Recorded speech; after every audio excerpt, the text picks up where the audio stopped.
भाभी क्यों बदल गई। कोयल शादी के बाद जिस घर में आती है वहाँ सास ससुर के सिवा 2 ननदें भी थी, लेकिन दोनों शादीशुदा। कोयल ने सोच लिया था कि वो इस घर को जीत कर रहेगी, लेकिन होता कुछ और है। यार ये कोयल कैसी लगी तुझे? ठीक ही है, बस माँ एडजस्ट कर ले इसके साथ। हम दोनों तो वैसे ही शादीशुदा हैं। चलना कल घर चलते हैं, देखते हैं क्या करती है वो सारा दिन घर पर। ठीक है दीदी, मैं कल आ जाऊंगी। दोनों ननदें मायके आती है, जहाँ पिता बाहर बैठकर पेपर पढ़ रहे थे, माँ अंदर सब्जी काट रही थी और कोयल वो तो कहीं नहीं थी। क्या पापा बाहर क्यों बैठे हैं? बहू ने निकाल दिया क्या? चलिए अंदर देखिए कैसी लू सी चल रही है, चलिए तो। अरे नहीं नहीं, अंदर लाइट नहीं आ रही है, रोशनी भी कम है और हवा भी नहीं है। मैं तो कहता हूँ तुम दोनों भी जाकर चेयर यहीं लगा लो। क्या माँ, तुम क्यों काम कर रही हो? कहाँ है वो राजकुमारी? अरे सुबह से ही कोयल लगी है, मैंने अभी भेजा है जबरदस्ती कि जाओ जाकर लेट लो। पता नहीं क्यों इतना काम करती है। जब से आई है वक्त पर खाना पीना, वक्त पर दवाई, सब की जिम्मेदारी ले ली है उसने। वो तो हम भी कर रहे हैं ना माँ, अपने ससुराल में सभी को तो करना पड़ता है। उसमें वो नया क्या कर रही है? पापा के सफेद कपड़े कैसे पहले चमकते थे, अब देखो तो कितने मैले कुचैले लग रहे। कौन धोता है? धोती तो बहू ही है, लेकिन क्या करे बेचारी, मशीन ही खराब पड़ी है। सबके कपड़े हाथ से धोना, उसके भी तो मुलायम छोटे छोटे हाथ हैं। हाँ हाँ, और हम लोगों के हाथों में तो चक्का लगाए ना। अरे बस भी करो माँ। दोनों बहनें माँ बाप को काफी भड़काने की कोशिश करती, लेकिन कोई फायदा नहीं होता। पर कहते हैं ना, बेटी तो बेटी होती है उन लोगों के जाने के बाद। क्या बात है माँ जी, कोई आया था क्या? हाँ, वो तेरी दोनों ननदें आई थी। अरे तुम मुझे उठाया क्यों नहीं माँ? मैं भी मिल लेती ना दोनों दीदियों से। अरे ना बेटा, तभी तो तू सोने गई थी। मैंने उन लोगों को खाना बनाकर खिला दिया, चिंता ना कर। कोयल को सास की बात अच्छी लगती है, वो अंदर जाने लगती है कि सास उसे टोक देती है। बेटा, वो तेरे ससुर जी के कपड़े काफी मैले कुचैले लगते हैं, थोड़ा ठीक से धोया कर। हाँ जी माँ जी।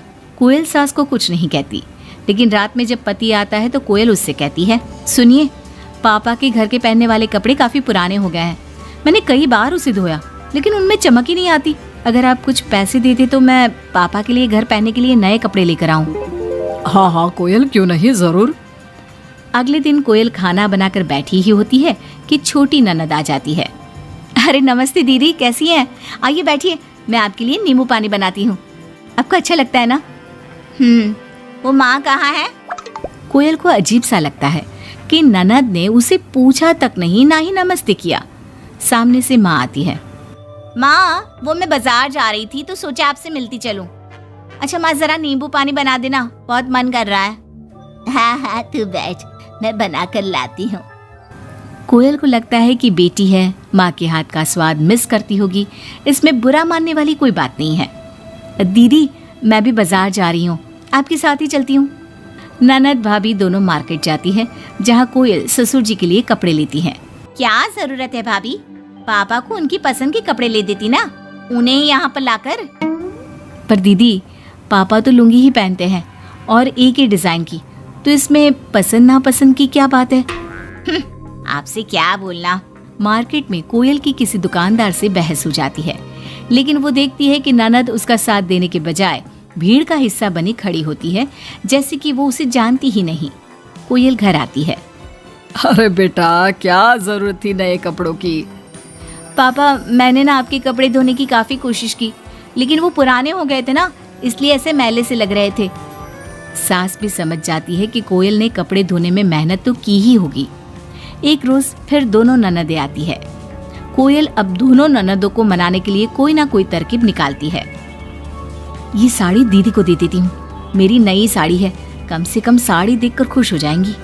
दीदी ये साड़ी आप ले लीजिए।